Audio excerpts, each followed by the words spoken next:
Здравствуйте, дорогие друзья!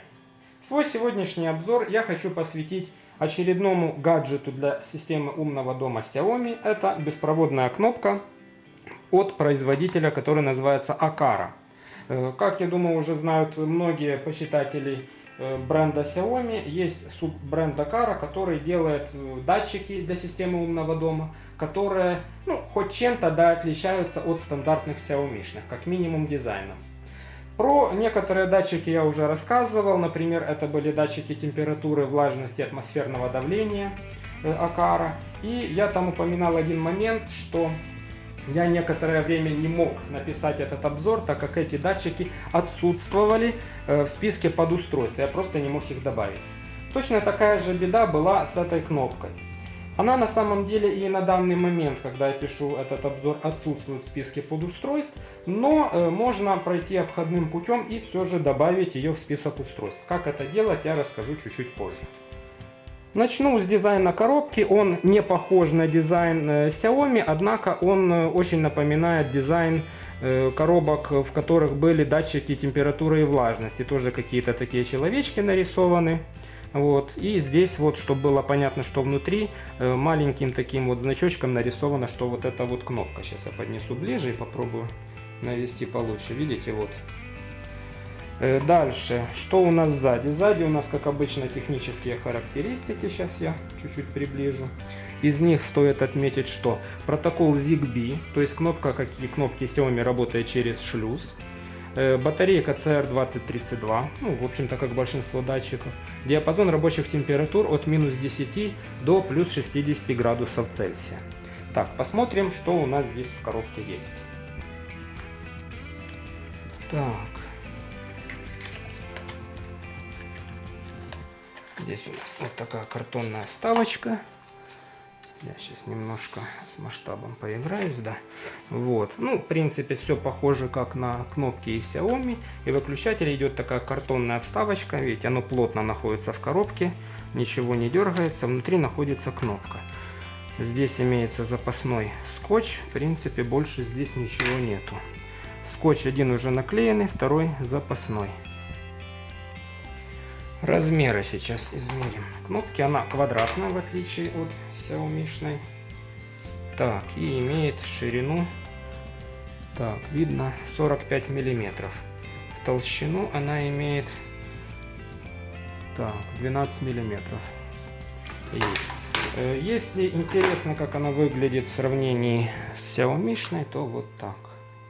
В принципе, плюс такой, что если у вас рядом находится пара кнопок, бывают тоже такие ситуации, у меня тоже такая будет. И чтобы не перепутать, сразу увидеть, на какой кнопке какие действия, вот по форме сразу их можно отличить. Это как вариант использования. Так, давайте дальше. Итак, что у нас на кнопке есть? Здесь у нас есть вот эта точечка. Вот, сверху над кнопкой это у нас индикатор, который нужен для сопряжения. Здесь у нас есть кнопочка Reset, это что-то вроде аналога, вот как здесь на кнопке Xiaomi, видите, только здесь нужно нажимать при помощи скрепки. Здесь сделали проще, здесь сделали кнопку. И сзади у нас, так, камера, наводись. Сзади у нас крышка, которую надо открывать вот так вот монеткой. Вот, и здесь у нас элемент питания CR2032. Так, как я уже сказал, что до сих пор, я сейчас возьму телефон и сразу все вам покажу на месте. Вот, на момент вот того, как я пишу этот обзор, вот как выглядит меню добавления подустройств. То есть, в принципе, вот внизу кнопка до сих пор Aqara не появилась. То есть, появился мотор для штор, датчик движения, датчик открытия, датчик температуры, и после него появился еще сенсор влаги. Кнопки нет до сих пор. И я эту кнопку недели, наверное, 2 назад попробовал добавить через вот обычную стандартную кнопку. Она у меня добавилась, написала окей, все, но в списке устройств ее не появилось. И буквально вот позавчера вот появилась, видите, даже с иконкой Aqara, вот эта кнопка. Она имеет окно этого плагина, стандартный интерфейс. Здесь список сцен, здесь лог нажатий. Вот. В списке сцен можно добавить сценарий И предлагается всего лишь 2 действия. Причем, видите, они на китайском языке. Ну, с моим опытом уже устройств под устройств Xiaomi, здесь уже несложно разобраться, что написано. Клик и дабл-клик. Все, длинного нажатия, как на кнопке Xiaomi, здесь нету. То есть эта кнопка имеет всего лишь 2 действия. Она работает точно так же, как и вот эта кнопка. То есть вы можете на любой прибор, входящий в экосистему умного дома Xiaomi, который может служить действием сценария, в качестве условия поставить вот эту вот кнопку. Вот. Ну, в принципе, ничего другого нового она делать не может. Поэтому, если говорить о том, какое главное различие кнопки от Aqara от кнопки Xiaomi, можно смело утверждать, что главным отличием является просто дизайн. И все. По функциональности она более ограничена, так как у нее всего лишь 2 действия.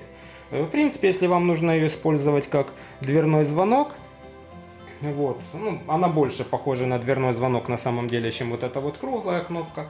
И вам, в общем-то, надо одно действие позвонить в дверь, она вполне себе подойдет для этих целей.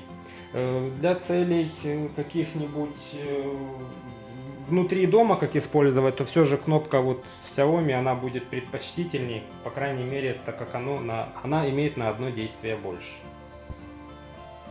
Ну, что касается, обязательно вам будет интересно, работает ли эта кнопка в системе Domotics, пока не работает, пока не подтягивается. То есть я могу сейчас говорить смело из того, что у меня есть. Это датчики температуры, влажности, атмосферного давления от Aqara. И кнопка от Aqara пока работает только в системе Mi Home. Надеюсь, в будущих обновлениях Domotics сделают плагин, который будет подтягивать эти вот кнопки тоже, вот, чтобы можно было их как-то использовать в системе Domotics. Вот. Ну, на этом я буду заканчивать свой обзор. В принципе, больше тут что-нибудь сказать по этой кнопке тяжело. Вот, вот такая у нее форма. Кнопочка вот эта вот круглая, у Xiaomi вся поверхность. Ну, по форме она мне нравится, что сказать. Да, она интересная, ее можно поставить только для того, чтобы как-то отличать. Если у вас в одном месте несколько кнопок, чтобы можно было быстро отличать. Вот. Она, пожалуй, пойдет лучше как дверной звонок, красивее. Вот. А так, в целом, в общем, ничего нового нет. Поменяли дизайн, убрали зачем-то одну функцию и вот выпустили такой новый гаджет. На этом все. Спасибо, что смотрели мое видео. До новых встреч. Скоро будут новые интересные обзоры по теме.